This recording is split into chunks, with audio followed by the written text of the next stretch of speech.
دور کہیں ایک عظیم ملک میں بادشاہ اور ملکہ رہتے تھے۔ بہت عرصے بے اولاد رہنے کے بعد اللہ تعالیٰ نے انہیں ایک خوبصورت بیٹی سے نوازا جس کا نام سنڈریلا تھا۔ بادشاہ اور ملکہ نے اپنی بیٹی کے پیدا ہونے کی خوشی میں ایک شاندار دعوت کا اہتمام کیا۔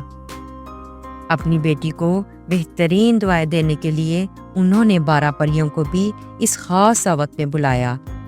کچھ پریوں نے سنڈریلا کو ذہانت کا تحفہ دیا، کچھ نے خوبصورتی اور باقی سب نے بہترین عادتوں کا تحفہ دیا۔ پریاں ہمیشہ سنڈریلا کے ساتھ اس کی رہنمائی کے لیے رہتی تھی۔ کافی عرصہ گزرنے کے بعد بادشاہ اور ملکہ نے سنڈریلا کی 16ویں سالگرہ منانے کے لیے محل میں ایک عالیشان دعوت رکھی۔ دعوت میں ملک کا سب سے بہادر شہزادہ اور 12 پریاں بھی شامل ہوئیں۔ شہر میں ایک جادوگر بھی رہتا تھا۔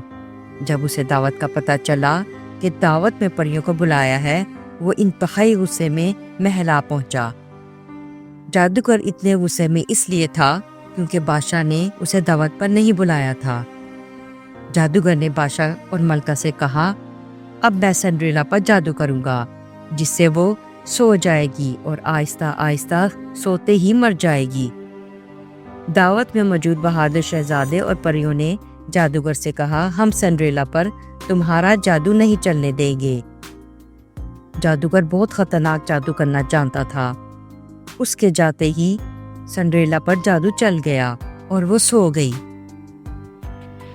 اس کے سوتے ہی بادشاہ اور ملکہ بہت پریشان ہوئے۔ اپنی بیٹی کو سوتا دیکھ کر ملکہ شدید اذیت سے رونے لگی اور بادشاہ غضبناک ہو گیا۔ کسی کو معلوم نہ تھا کہ اس کے جادو کے برے اثر سے کیسے بچا جائے۔ خوش قسمتی سے 12 پریوں میں سے ایک پری بہت ہوشیار تھی اور وہ جادو کا توڑ جانتی تھی۔ اس نے سنڈریلا کو اپنی روحانی طاقت سے دعا دی اور وہ جاگ گئی۔ اس کے جاگتے ہی بادشاہ اور ساری پریاں بہت خوش ہوئیں۔ سنڈریلا نے اپنی نئی زندگی ملنے پر پریوں کا شکریہ ادا کیا اور ان کے پاس بیٹھ کر دعائیں لیں۔ جادوگر کو جب سنڈریلا کے جاگنے کی خبر تھی تو وہ پھر سنڈریلا پر وار کرنے آ گیا۔ پھر اس کا سامنا بہادر شہزادے اور پریوں سے ہوا۔ جادوگر نے ہاتھ بڑھا کر شہزادے پر جادو کرنے کی کوشش کی تاکہ شہزادہ ختم ہو جائے اور وہ سنڈریلا تک پہنچ سکے۔ ہوشیار پری نے شہزادے کو درخت پر لگے روشن بلب توڑنے کو کہا تاکہ جادوگر ختم ہو جائے۔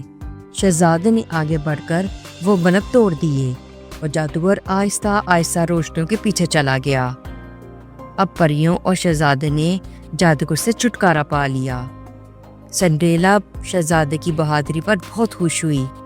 تمام پریاں سنڈریلا کے لیے پھولوں کا تحفہ لائیں۔ پریوں نے شہزادے کو ایک خوبصورت سونے کا گلاب دیا تاکہ وہ سنڈریلا سے شادی کی درخواست کرے۔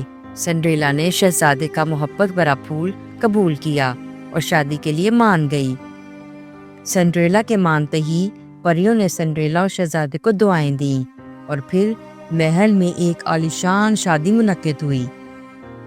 بادشاہ نے اپنی اکلوتی بیٹی کی شادی بڑی دھوم دھام سے کی اور پورا محل روشنیوں سے بھر گیا۔